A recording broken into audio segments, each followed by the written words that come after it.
Olá a todos, este é o canal Geopoliticando e hoje nós falaremos mais um pouco a respeito do que está acontecendo lá em Israel, envolvendo o Hamas e agora também o Hezbollah, que passou também a atacar Israel a partir do norte.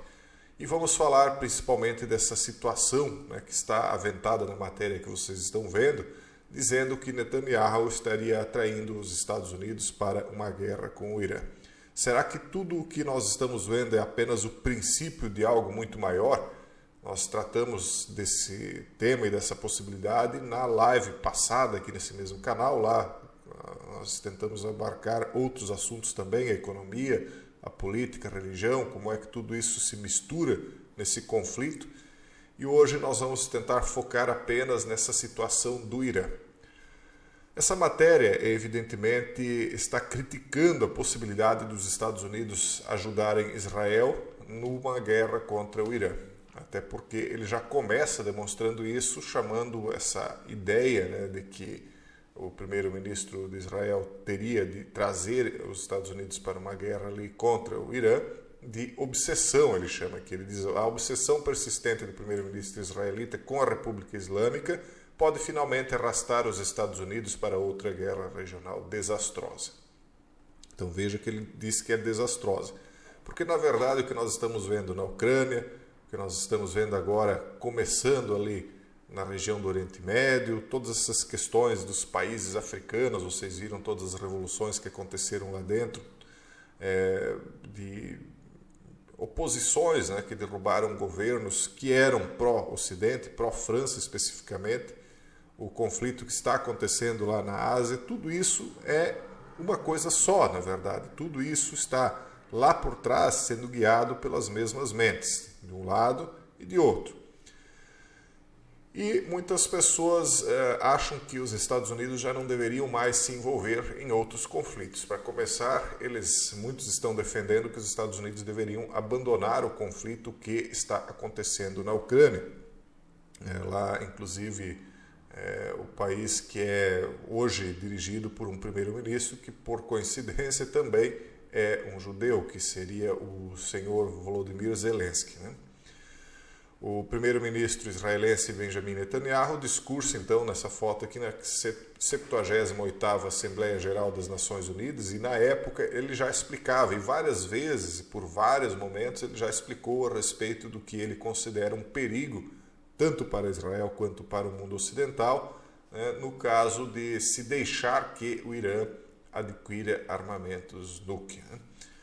Então ele passou as 3 últimas décadas soando um alarme sobre esse programa nuclear do Irã, que ameaçava atacar o país, ou melhor, ameaçava atacar o país que estaria desenvolvendo o equipamento nuclear por várias vezes, até porque ele também foi ameaçado, o Irã por várias vezes chegou a ameaçar Israel. Há uma ameaça mútua acontecendo ali na região.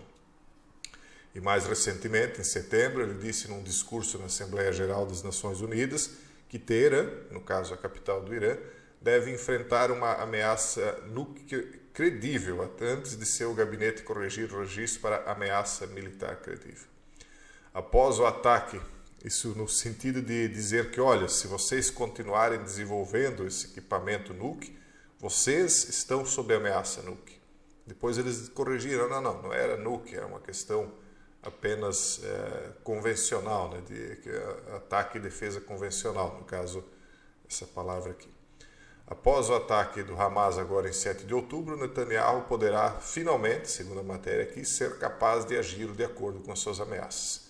As cenas horríveis no sul de Israel forneceram ao primeiro-ministro israelense o pretexto necessário e o apoio internacional para uma resposta mais ampla, porque foram cenas de uma brutalidade total. Isso aí, eu acredito que não há quem em sã consciência possa defender, mesmo as pessoas que eventualmente estejam torcendo para o outro lado politicamente, não tem como defender o que aconteceu ali, inclusive contra bebês, algo atroz mesmo. Mas, ao final de contas, coisas bem piores ainda podem vir pela frente, quando você pensa em números, quando você começa a pensar que isso pode atingir cada vez mais e mais pessoas, inclusive do próprio Israel e do Irã, mas não apenas eles, o mundo inteiro acaba que pode ser engolfado em uma situação que é regional e não é. É regional porque acontece naquela região, mas na verdade, isso aí diz respeito ao mundo inteiro. A verdade é essa, porque o mundo se origina ali, né? Então as pessoas que estão, por mais distantes que estejam de lá num passado muito ancestral, tem alguma ligação com aquilo. A gente, com o passar dos séculos, as pessoas foram esqueceram por que os antepassados saíram de lá, como é que tudo se procedeu. Mas no final das contas, a história da humanidade gira em torno daquela região. Aquela região é o umbigo do mundo, né? Então, muitas questões muito antigas estão ainda em disputa. Aqueles que permaneceram na região durante todos esses séculos e aqueles que, talvez não tendo permanecido lá, mas guardaram na memória mais do que nós aquilo que vem acontecendo há séculos e séculos e sabe as origens disso, né? Acabam que estão levando aquela disputa antiga até hoje, né? Em termos cada vez mais agressivos, porque o ser humano tem construído equipamentos de ataque e defesa cada vez mais potentes, e às vezes a memória ela acaba mais nos prejudicando do que nos ajudando, quando a memória que nos é trazida é a respeito de coisas ruins, né? Quem dera as pessoas todas, né, de todos os lados, conseguissem esquecer isso, mas é impossível, né? Então eles dizem aqui que Netanyahu tem um interesse político e pessoal em tudo isto. Um conflito regional prolongado bloquearia ou pelo menos adiaria qualquer responsabilização oficial pelo seu total fracasso em evitar que o ataque do Hamas acontecesse. Em primeiro lugar, e poderia também suspender indefinidamente as suas múltiplas acusações de corrupção. Aí eles começam a falar de coisas menores aqui, de que, não, isso aí vai impedir que ele seja acusado de corrupção. Eu acho que isso aí, sinceramente, ele não dá a mínima importância, ou muito pouca, porque acusações desse tipo acontecem em todos os países do mundo, a oposição sempre está ali acusando de corrupção e de outras coisas para tentar derrubar. Então isso faz parte do jogo político, as pessoas que já estão há décadas na política já estão acostumadas com isso. É claro que se isso realmente foi algo que a população está atribuindo a uma incompetência dele, né? Aí sim, isso é pesado e evidentemente que você partir para uma atitude de revide muito forte acaba tirando, pelo menos momentaneamente, a atenção da culpabilidade de quem quer que seja. Da noite para o dia, ele deixou de ser um primeiro-ministro fracassado e em apuros para se tornar um líder em tempos de guerra, com os partidos da oposição aclamarem para se juntar a ele num governo de unidade nacional. É aquela história, né? Quando você tem um inimigo externo, né, a inimizade interna é aplacada. Então ele declarou guerra e ordenou uma retaliação imediata contra o reduto do Hamas em Gaza, que é uma faixinha ali no sudeste, né? No sudoeste, desculpe, de Israel.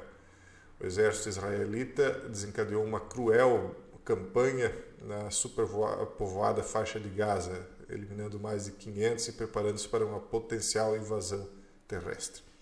Eu acredito que eles vão acabar fazendo isso porque eu imagino que agora a ideia deles, dentre várias coisas que vão possivelmente se desencadear disso, eu acredito que a ideia deles vai ser um controle total dentro do Hamas, um controle total das movimentações dentro do território, o que é também bastante perigoso, porque você manter pessoas dentro de um local onde o adversário quer lhe destruir é altamente perigoso, né?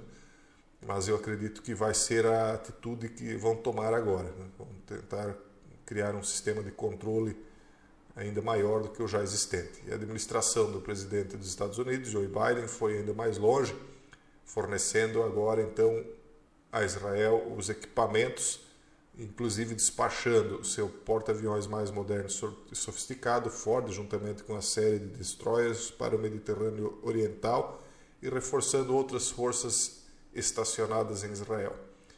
Então eles estão prevendo o quê? Obviamente que um porta-aviões desse porte não é para confrontar a faixa de Gaza.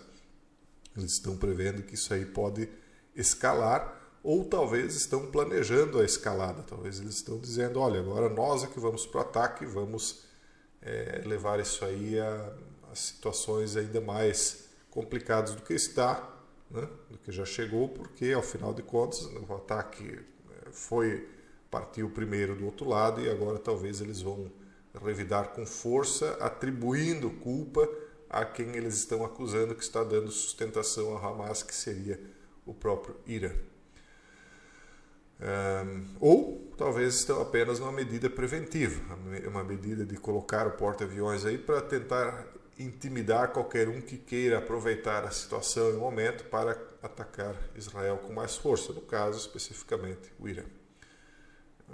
Já houve uma ameaça no passado de que eles não poderiam atacar o Líbano ou a Síria, mas há agora também ataques advindos de lá, do Hezbollah, então eles acabem revidando. A Rússia acaba sendo uma protetora desses dois países, especialmente da Síria, né? mas acaba que indiretamente também do Líbano, porque Irã é um aliado da Rússia e o Irã é que dá sustentabilidade ao Líbano. Enfim, é tudo uma bomba relógio, na verdade, é o que nós estamos observando. Uma hora isso aí vai acabar sendo desencadeado, pessoal. A verdade é essa, todo mundo sabe que uma hora isso aí vai acabar tendo de ser resolvido de uma maneira ou de outra, porque de todas as outras maneiras se tentou, né, que se resolvesse de forma mais pacífica, mas eu não estou aqui estimulando e nem dizendo que o caminho não pacífico é o melhor, pelo contrário, eu sempre sou um crítico à resolução das maneiras mais violentas, né? Só que, sendo realista e olhando sempre de fora, porque aquilo que eu digo, deixo de dizer, não vai influenciar coisa nenhuma, né? Absolutamente nada, mas olhando de fora a gente conclui que vai acabar se encaminhando para isso. Talvez não agora, mas a possibilidade é grande. Enfim, será que os Estados Unidos vão acabar se envolvendo? Sim ou não? Vamos continuar observando. Esse é o vídeo de hoje. Um forte abraço a todos e até o próximo vídeo, se Deus quiser.